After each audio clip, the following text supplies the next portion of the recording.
শেখ হাসিনা যে অর্থনীতি রেখে গিয়েছিলেন, তখন ১০০ টাকার যে মূল্যায়ন ছিল, ইউনূস যখন ক্ষমতা ছাড়েন তখন তা ৪৬ টাকায় নেমে আসে।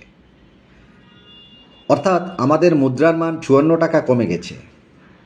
দেশের মুদ্রার মান ও অর্থনৈতিক অবস্থা নিয়ে নতুন করে আলোচনা শুরু হয়েছে। শেখ হাসিনার সময় যে অর্থনৈতিক অবস্থান ছিল, পরবর্তীতে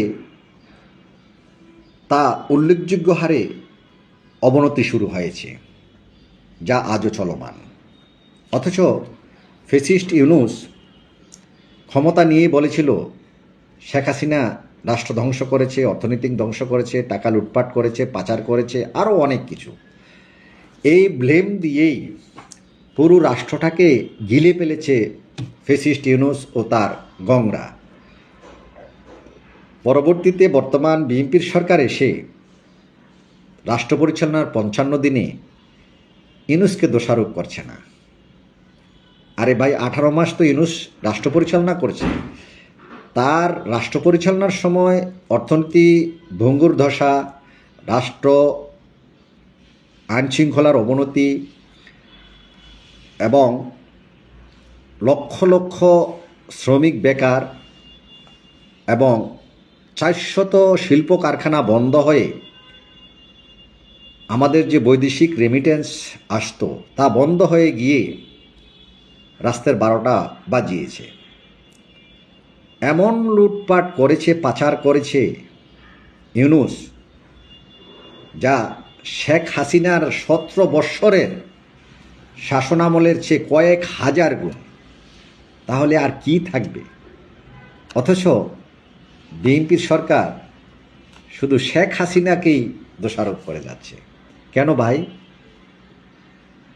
ইউনূসের কথা বলুন, রাষ্ট্রের জনগণকে সত্যটা বলুন। আপনারা আমেরিকার সাথে চুক্তি করেছেন এবং আমেরিকার কাছে রাষ্ট্রকে বিক্রি করেছেন, সেটা বললে তো হয়।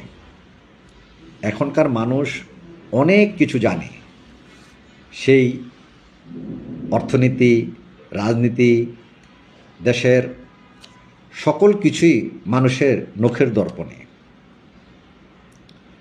অতএব আপনারা যতই বলে থাকেন ফ্যাসিস্ট শেখ হাসিনা রাষ্ট্র ধ্বংস করেছে, অর্থনীতি ধ্বংস করেছে, এটাই রাষ্ট্রের জনগণ কখনো বিশ্বাস করবে না। কারণ ফ্যাসিস্ট হাসিনাই এই রাষ্ট্রের টাকার মান থেকে, এই রাষ্ট্রের অর্থনীতি থেকে শুরু করে খাদ্য নিরাপত্তা সহ সকল কিছু শক্তিশালী করে গিয়েছেন। আর আপনারা ক্ষমতার লোভে তাকে হটিয়ে আজকে ক্ষমতায় অধিষ্ঠিত হয়েছেন। ইউনূস লুটপাট করেছে, হরিলুট করেছে, এখন বিএনপির সরকারও হয়তো করবেন। কিন্তু ব্লেমটা শেখ হাসিনাকে না দিয়ে ইউনূস সরকারকে দেন। দেখছি হামের জন্য শেখ হাসিনাকে দিচ্ছেন, এবং দেশ ধ্বংসের জন্য দেশ ধ্বংস শেখ হাসিনা করে যায়নি। দেশকে সারা পৃথিবীর কাছে উন্নয়নের একটি দোরগোড়ায় পৌঁছে দিয়েছেন এবং রোল মডেল হিসেবে আত্মস্বীকৃতি পেয়েছিল এই বাংলাদেশ, সেটা শেখ হাসিনার সময়। অতএব বিএনপির সরকারের এমপি মন্ত্রীরা যখন সংসদে শুধু অযাচিতভাবে মিথ্যাচার করছেন, এদেশের জনগণ হাঁটছে, আপনাদেরকে ধিক্কার জানাচ্ছে। অতএব সত্য প্রকাশে সাহসিকতা রাখুন এবং সত্য বলে রাষ্ট্র পরিচালনা করুন।